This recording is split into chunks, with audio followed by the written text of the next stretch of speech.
Cùng ao. Xe đây, xe đây, xe đây.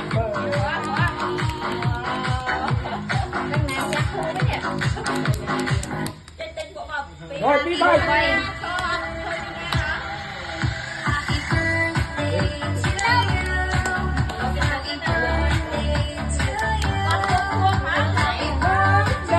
Happy birthday, happy birthday.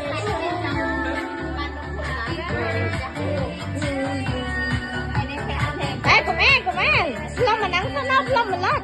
Dạ, dạ, canh tao cũng chín á. Yeah.